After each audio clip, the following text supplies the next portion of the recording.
Hey guys, how's it going? I hope you're having a wonderful week like always, because today I'm continuing with my David Bowie discography journey, and we have made it to his 8th studio album from 1974 called Diamond Dogs. And I know some of you have been looking forward to me listening to Diamond Dogs for the very first time, because some of you choose Diamond Dogs as your favorite David Bowie album of all time. Now, the album was recorded in 1974 following the disbanding of his backing band, the Spiders from Mars. It was also David's final album in the glam rock genre.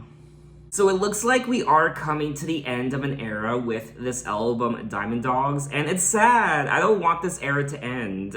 Conceived during a period of uncertainty over where his career was headed, Diamond Dogs is the result of multiple projects David envisioned at the time. There was originally supposed to be a musical based on Ziggy Stardust that unfortunately never happened. David was also going to adapt the 1949 novel 1984 by George Orwell, but unfortunately he was denied the rights. Although the title track introduces a new persona named Halloween Jack, Ziggy Stardust is still present throughout the album. Can we also talk about the album artwork? I mean, the album artwork is very intriguing and unique and different and interesting, but at the same time, it's one of the most disturbing album artworks I've ever seen. We also see these two blue atrocities behind him. I don't know what to call them. They look like trolls or gremlins? I have no idea. It says that there are two freak show dogs surrounding him against a backdrop of New York City. Honestly, the more I look at it, the more disturbed and confused I get. Now, there are 11 tracks on Diamond Dogs, and the album is 38 minutes. So we're gonna kick off this video with track number 1, Future Legend.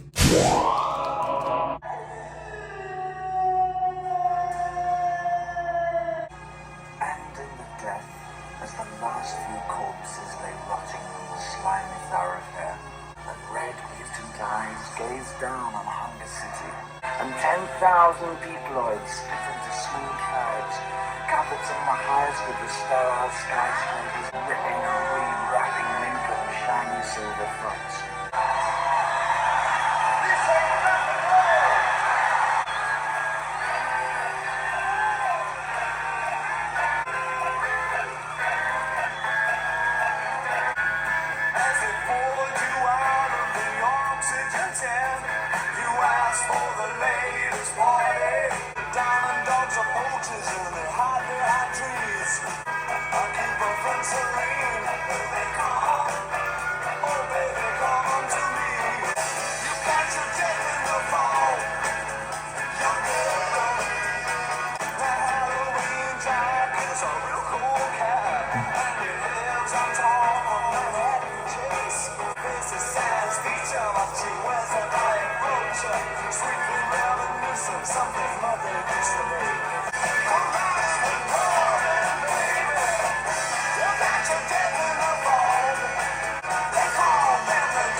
And that was tracks number 1 and 2, Future Legend and Diamond Dogs. Now, this is true David Bowie, not whatever it was he did on his prior album, his covers album, Pinups. Now, track number 1, Future Legend, was only 1 minute, and David is essentially telling this short story on the track. And in the death, as the last few corpses lay rotted on the slimy thoroughfare, the shutters lifted an inch and temperance building high on Poacher's Hill. And red mutant eyes gazed down on Hunger City. No more big wheels. Fleas the size of rats sucked on rats the size of cats. There is something quite spooky and ominous about this track. It's almost a little post-apocalyptic even. The spoken narrative of the track introduces the album setting in a glitter apocalypse. A glitter apocalypse. Well, I'm not wearing any glitter in this video like I did in my other David Bowie videos, and I think I need to wear some glitter now. And since this probably will be the last David Bowie video I do wearing glitter, I'm gonna take full advantage of it. There we go. Much better, darling. The song features David's spoken word vision of a post-apocalyptic Manhattan, now renamed Hunger City. He describes fleas the size of rats and rats the size of cats, and compares the humanoid inhabitants to packs of dogs. And then that track progressed into track number 2, Diamond Dogs. And Diamond Dogs was a great song. It was a lot of fun to listen to. I was expecting nothing less from David Bowie. This isn't one of my favorite David Bowie songs. It's not one of my favorite David Bowie opener tracks. I mean, technically, track number 1, Future Legend, was the opening track, but this was the first real song on the album at track number 2. As they pulled you out of the oxygen tent, you asked for the latest party with your silicone hub and your 10-inch stub. And then he goes on to say, the Diamond Dogs are poachers and they hide behind trees, hunt you to the ground, they will, mannequins will kill. He also brings up Halloween Jack. Halloween Jack is a real cool cat, and he lives on top of Manhattan Chase. There is something quite adventurous about the lyrics in this song and the story that David is telling. Young girl, they call them the Diamond Dogs. Oh. And there's actual dog noises happening in the song as well. A bow wow, woof woof, woof woof. Beware of the Diamond Dogs. So the Diamond Dogs, I don't know, I think they're a little badass, I won't lie, and they are definitely something to be concerned about, to be wary of. Now, I don't know if these Diamond Dogs are actual people, maybe it's just a name they're given, or maybe they're actually half human and half dogs, like David in the album artwork. The lyric introduces the listener to David's latest persona and his environment, Halloween Jack, in a post-apocalyptic Manhattan. I love anything post-apocalyptic when it comes to literature or music or movies, so I find this incredibly fascinating. The song was considered by many commentators to be an unconventional single. As a potential hit single, the title track from Diamond Dogs was something of a non-event. Too long, too bleak in vision, too tough to dance to. It wasn't too tough for me to dance to, you just saw for yourself. I definitely had a lot of fun jamming to it. But like I said already, it's not one of my favorite lead songs from a David Bowie album. I would definitely 100% listen to it again though. I also want to comment on the production because the production was very electric and energetic, and I loved the piano and the saxophone and the instruments overall, and I thought it was great. So we are gonna move on to track number 3, Sweet Thing.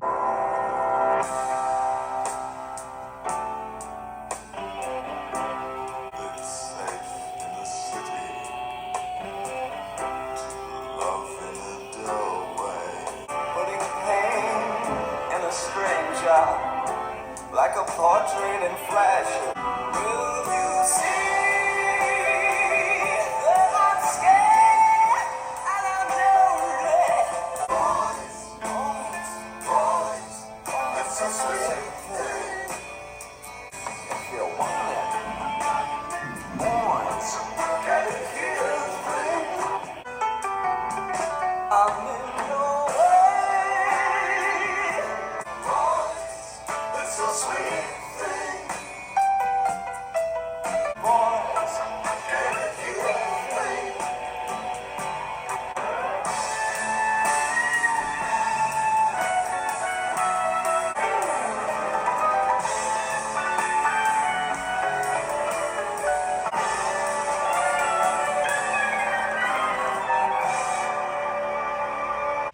that was track number 3, A Sweet Thing. Yes!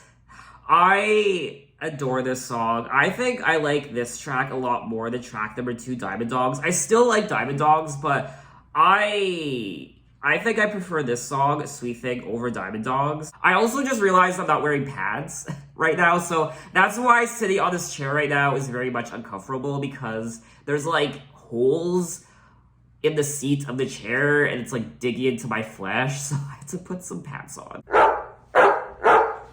I just adore the overall atmosphere of this track. I like what it did to me, and his vocals on this track were very interesting. They were quite deep and strange in a way and spooky, and I'm not used to him singing like this in his songs, and I liked it. I love the chorus of this song. Boys, boys, it's a sweet thing. Boys, boys, it's a sweet thing. If you want it, boys, get it here. For hope, boys, is a cheap thing. I'm glad that you're older than me. Makes me feel important and free. Does that make you smile? Isn't that me? I'm in your way and I'll steal every moment. If this trade is a curse, then I'll bless you and turn to the crossroads of hamburgers. It does seem like he's singing about this relationship. I don't think he's actually dating this person. I think it's more so just a hookup, a one-night stand. I don't know, he's being romantic with these boys, perhaps.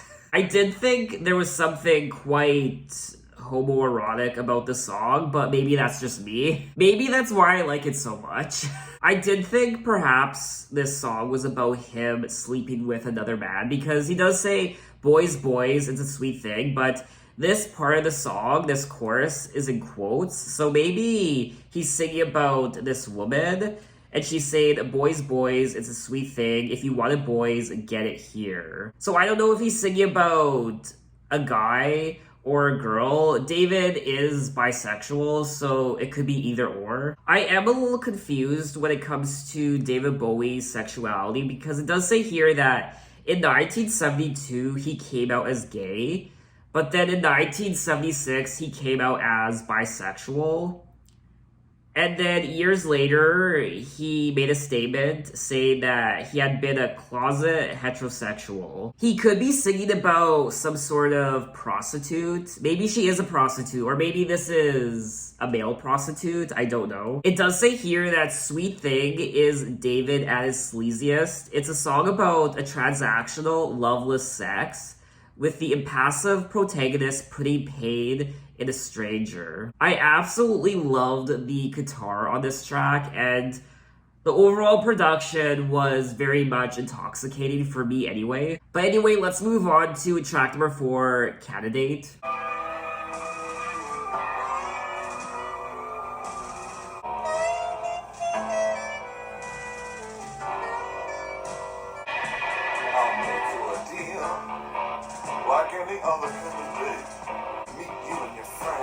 Someone scrawled on the wall, I smell the blood of their tree cutters, spreading rumors and lies on stories they made up.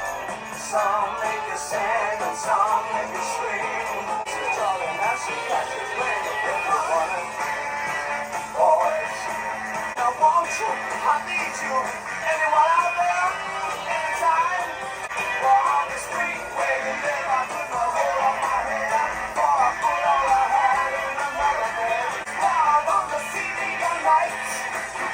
On the ground while chicken fight, and buy some drugs and watch a band, and jump in a river holding hands.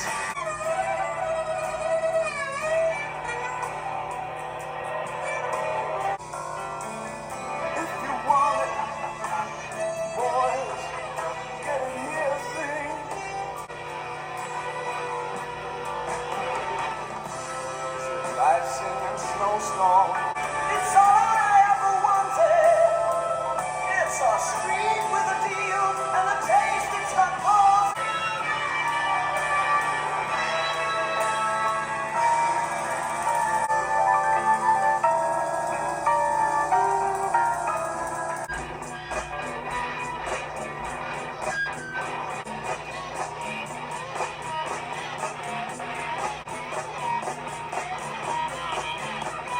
And that was tracks number 4 and 5, Candidate and Sweet Thing Reprise.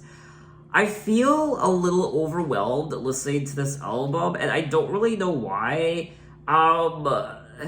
It's a very interesting experience. I love the concept of this album so far. It's very intriguing, and this album does sound quite different from his past albums. I mean, that's one of the things I love about David Bowie, is he always surprises me with each and every one of his albums. I loved the opening of this track, Candidate. You could hear the saxophone, and it was very bluesy. It felt like I was in an alleyway in New York City, and it was dark out, and the streets were empty, and there was smoke, and I don't know, I was just getting that image in my head when I was listening to that part of the song. I'll make you a deal like any other candidate. We'll pretend we're walking home, cause your future's at stake. My set is amazing, it even smells like a street. There's a bar at the end where I can meet you and your friend. Someone scrawled on the walls, I smell the blood of, I don't know who that is. Tricoteuse. I think that's how you pronounce it, and tricoteuse is French for a knitted woman. There is something quite sleazy about this album so far. I can't really put my finger on it, but it is quite dirty. I don't know if that's the best word to describe this album so far. On the street where you live, I could not hold up my head, for I gave all I have in another bed, on another floor, in the back of a car, in the cellar of a church with the door ajar. Well, I guess we must be looking for a different kind. I guess we could cruise down one more time. With you by my side, it should be fine. We'll buy some drugs and watch a band, then jump in the river holding hands. And like I said already in the video, there is something quite adventurous and spontaneous about this album so far. Now, someone did say that the candidate is a political figure trying to get elected for some high-ranking office, and he's setting everything up. I'll make you a deal like any other candidate. Okay. They also think the last part of the song is about the male character finding out about his girlfriend. It reminds her of all the times she's been with him. On the floor, in the back of a car, in a cellar. He put his pain into her during Sweet Thing and cannot let go from emotional attachment. That's what someone else said about the track. Someone else said that the lyrics of this song in particular are creepy, and that's, I guess, the word I was reaching for previously. Creepy. There is something quite creepy about the whole aesthetic of this album. David Bowie explained in 2008 that his medley of 3 songs... Okay, so the medley of 3 songs are Sweet Thing, Candidate, and the Sweet Thing Reprise. The medley of 3 songs were originally written for his aborted musical 1984. So because he couldn't get the rights for the book, he poured all the ideas for that musical into this album, Diamond Dogs. Teen punks on rusty skates living on the roofs of dystopian Hunger City, a post-apocalyptic landscape. I absolutely love the concept of this entire album, and I'm really enjoying it so far. And then in track number 5, Sweet Thing Reprise, once again he's bringing up the boys. If you wanted boys, get it here thing, cause Hope Boys is a cheap thing. He also says, is it nice in your snowstorm, freezing your brain? So, I don't know, maybe he's bringing up cocaine in this song. Is it nice in your snowstorm, freezing your brain? Do you think that your face looks the same? Then let it be, it's all I ever wanted. It's a street with a deal. So, obviously, this album, I mean, there's so many things happening on this album. I am a little overwhelmed right now. He's singing about this post-apocalyptic city and this person that he's sleeping with, and perhaps prostitutes and drug dealers and drugs in general. I think, obviously, there are other things happening in these songs that I'm not picking up yet. I also want to go back to track number 3, Sweet Thing, just quickly, because it says here that in the opening line, Sweet Thing contains the lowest note Bowie had recorded in a studio album until I took a trip on a Gemini spacecraft for the album Heathen in 2002. Wow. I do feel like I'm a little bit of a mess right now. I'm going back to tracks I just listened to. I'm trying to decipher these lyrics. I'm trying to figure out what he's singing about, and the production is throwing me for a loop, and also his voice, and the fact that this was supposed to be part of a stage production, 1984, but it wasn't, and these 3 tracks in particular, Sweet Thing, Candidate, and Sweet Thing Reprise, are part of a medley, which I didn't know initially, and it's just all these things are being thrown at me. So I would love it if you guys shared your thoughts with me when it comes to this album and these songs, little bits of information I probably missed. What I also liked about this track was the transition of the production, Sweet Thing Reprise. In the beginning, it's much slower, and we hear the saxophone, and it's very nice, but then towards the end, it becomes more rock-oriented with the drums and guitar. And I guess it's a lead-up to the next song, track number 6, Rebel Rebel. I have never been this overwhelmed listening to a David Bowie album. But anyway, let's move on to track number 6, Rebel Rebel.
Do, do, do, do, do, do, do. I love that part. Can I just say that I'm kind of in love with this entire album so far, in case you didn't know already. Got your mother in the world. She's not sure if you're a boy or a girl. Hey babe, your hair's alright. Hey babe, let's go out tonight. You like me and I like it all. We like dancing and we look divine. You love bands when they play it hard, you want more, and you want it fast. I also like this part here. You tacky thing, you put them on. Rebel, rebel, you've torn your dress. Rebel, rebel, your face is a mess. How could they know, hot tramp, I love you so? This is another song on the album that's a little sleazy and rebellious and fun and sassy, and I really enjoyed myself. Now, this track is cited as his most covered track, and Rebel Rebel has been described as Bowie's farewell to the glam rock movement. No, don't say goodbye. I don't want this to be the end of the glam rock movement. It also says that David played the guitar himself on this track. Not just this track, but also all of the other tracks on Diamond Dogs, and this is his first album since 1969 not to feature lead guitarist Mick Ronson. The lyrics of Rebel Rebel revisit familiar Bowie territory, featuring a hot young tramp worried his or her parents with his or her sexy nihilism. The song also features gender-bending lyrics with "You got your mother in the world, she's not sure if you're a boy or a girl." This whole album so far, I feel like, is a little gender-bending because I still don't know if he was singing about a girl or a boy in the medley of songs Sweet Thing, Candidate, and Sweet Thing Reprise. Rebel Rebel is definitely, I feel like, the catchiest song on the album so far. You got your cue line and a handful of lewds. You want to be there when they count up the dudes, and I love your dress. You're a juvenile success because your face is a mess. There is something a little chaotic about this album and the lyrics. Calamity's child, Where'd You Wanna Go? What Can I Do For You? So overall, I thought this was a great track and I really enjoyed myself. So let's move on to track number 7, Rock and Roll With Me.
And that was track number 7, Rock and Roll With Me. And this sounds like...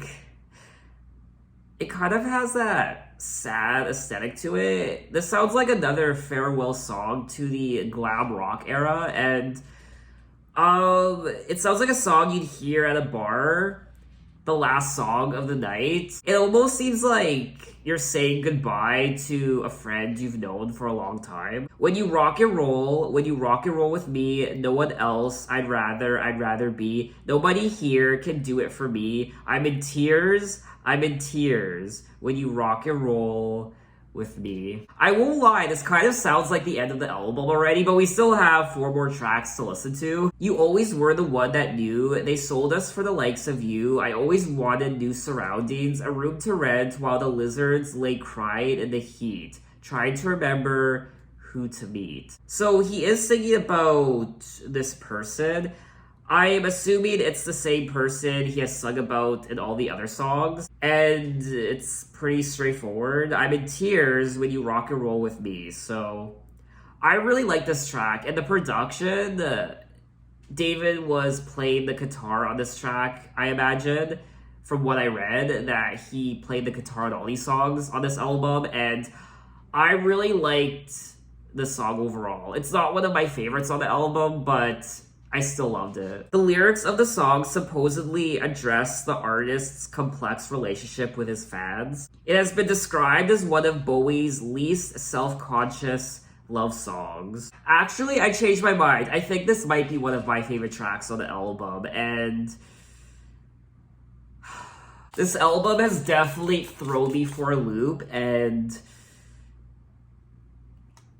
I'm speechless. Especially the lyric, I'm in tears when you rock and roll with me. I mean, that's the end of the video, ladies and gentlemen. I mean, we still have 4 more tracks to listen to, and I feel like this is the end of the album, but it's not. So let's just move on to track number 8, We Are the Dead.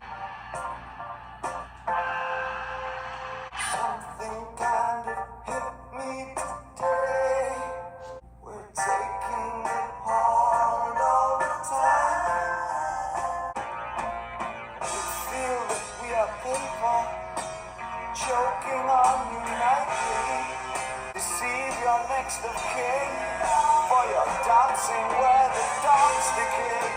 Dress yourself, my urchin one, for I hear them on the rails beyond the dead, pressing my love through the night. Where today's scrambled creatures, white dressed to kill, poker princess of my juicy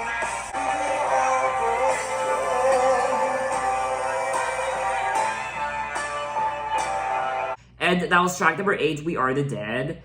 And And I mean, I have to say it. This is definitely, hands down, my least favorite track on the entire album. For me, it was a real struggle to get through. It was a little boring. I did kind of like the production.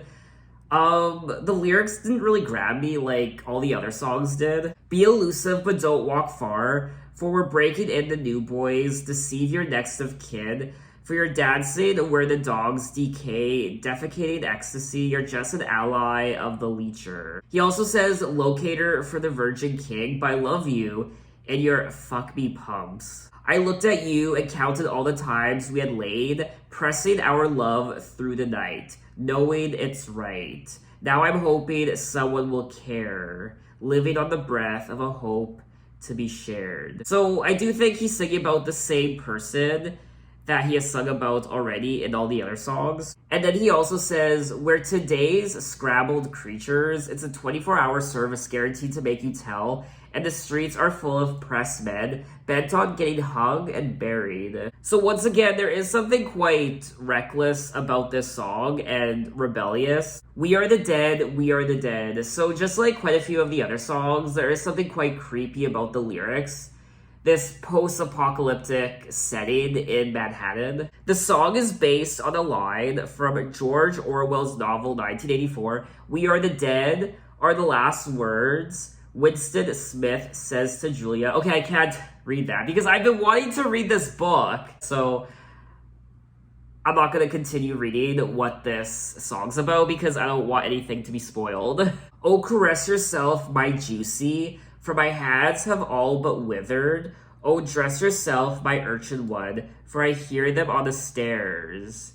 Because of all we've seen, because of all we've said, we are the dead. So now that I've actually read the lyrics, I think they are quite intriguing, just like all the other songs. So I do like the lyrics of this song, but just the overall production and the melody, I just didn't really care for. It's definitely not as memorable as all the other songs, in my opinion. But anyway, let's move on to track number 9, 1984.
And that was track number 9, 1984. Another creepy song on the album, in my opinion. And I feel like this album would make a lot more sense to me if I actually read 1984. This is another song on the album that isn't one of my favorites. I liked the production on this track. I was kind of getting disco vibes from parts of the production. It's like a funky rock disco song. That's the best way I can explain it. You've read it in the tea leaves and the tracks on TV. Beware the savage jaw of 1984. They'll split your pretty cranium and fill it full of air and tell you that you're 80, but brother, you won't care. You'll be shooting up on anything. Tomorrow's never there. Beware the savage jaw of 1984. So I guess this song was also supposed to be part of his stage musical based on the 1984 book. But let's move on to track number 10, Big Brother.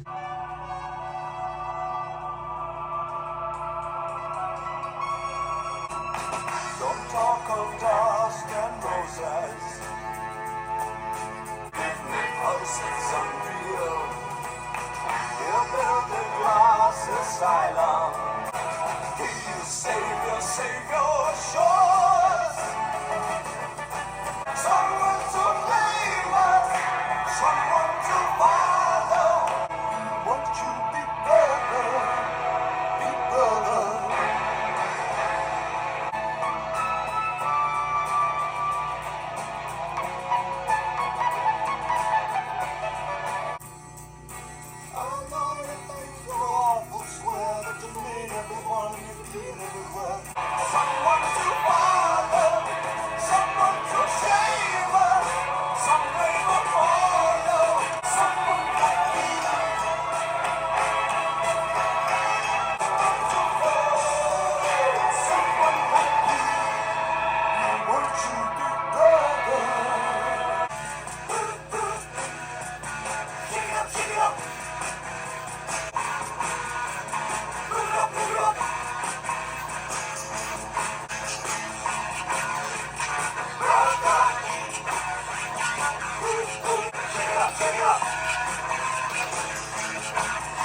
That was tracks number 10 and 11, Big Brother, and Chant of the Ever Circling Skeletal Family. This second part of the album was very, very interesting. It's really disappointing that David never got the rights to 1984.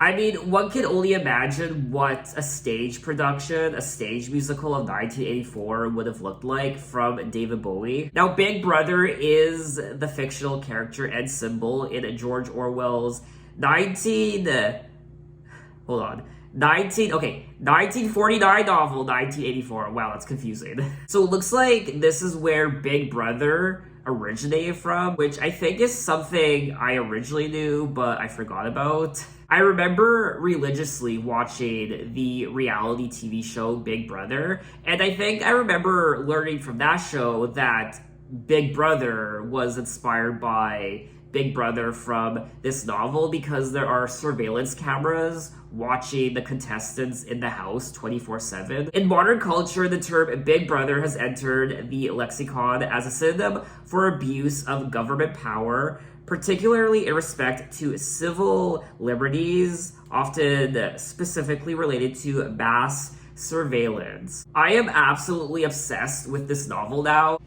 I need to read that book now. I do have another George Orwell book though, Animal Farm. To be honest with you, I probably wouldn't really listen to these songs again, Big Brother and Chant of the Ever Circling Skeletal Family. I liked listening to them for the first time, but for me, they don't really have a lot of replay value. Maybe if David actually was able to create his musical production of 1984, maybe I would have enjoyed these songs a lot more. I also found the ending of Chant of the Ever Circling Skeletal Family to be quite interesting. He keeps repeating bro over and over and over again. Shake it up, move it up, brother. So I don't know how I feel about this second half of the album after Rock and Roll With Me. We Are the Dead, 1984, Big Brother. I'm not even gonna say the title of track number 11 because it's too long. I definitely have to listen to them again. I do find the concept of the songs to be very intriguing though. So that was all 11 tracks of Diamond Dogs by David Bowie, and I'm shook. I really am. This is the most overwhelmed that I have ever been so far on this David Bowie discography journey. I absolutely loved the concept of the entire album. This story of a post-apocalyptic Manhattan, this, what is it? Hunger City, I think, this glitter apocalypse. It's a very eerie album, which I guess makes sense because a lot of these tracks are based on the 1984 novel, or I should say 1949 novel called 1984. I did find the lyrics on the album to be a lot of fun to read and very intriguing. I mean, these are David Bowie lyrics after all, so I found them to be quite creepy but also adventurous, electric, and sleazy. He sings about, obviously, sex and drugs and this prostitute, I believe, this person he's interested in, and other things during this post-apocalyptic event in Manhattan. I definitely do think this is one of David Bowie's more eccentric albums, one of his more bizarre albums. I really liked his vocals on this album, in particular track number 3, Sweet Thing. His voice was quite deep and almost menacing and haunted. And of course, I thought the production was great as well. David Bowie played the guitar on all these songs from what I read, so he did a fantastic job. Obviously, I feel like the highlight of any David Bowie album is the production. I just love the atmosphere of so many of these songs, and it was like ecstasy at times. I think this is a very consistent album, and I think this is a great follow-up to his other albums like Ziggy Stardust and Aladdin Sane. Do I like this album as much as some of his prior albums? I don't. This definitely isn't one of my top favorite David Bowie albums, but it's still a great David Bowie album in my opinion, and it's still an album I would go back to a lot. It does say here that the album received mixed reviews, and even to this day, it continues to provoke mixed reactions, many criticizing its lack of cohesiveness. Although other people do regard this album as one of his best works and one of the greatest albums of all time, some people have called the album a bummer and a bad trip and no fun. I do think this album isn't as fun as some of his other albums, but I still had a great time, and I feel like this is one of those albums where you do have to read the lyrics as well. I think half the experience of this album is knowing what the lyrics are about, because if you didn't know that this album was based on 1984, the novel, then I imagine you would be very confused. I could definitely keep talking on and on and on about the album, but I think I'm gonna stop there. So what did you guys think of the album, and what are your impressions? Maybe you didn't like it as much as me, tell me why. Maybe you think it's one of his worst albums up until now. And also leave your tidbits of information, things I might have missed as I was listening to the album. So in my next David Bowie video, we will be moving on to his 9th studio album from 1975 called Young Americans. Now this will be his first album since his departure from the glam rock style that we experienced on his last few albums. So I am very excited for this album to see the direction he went in with his music. But anyway, thanks for watching guys. You can find me on Instagram, you can find me on Twitter, you can message me, you can say hey, how are you? And I'll see you next time. Take care.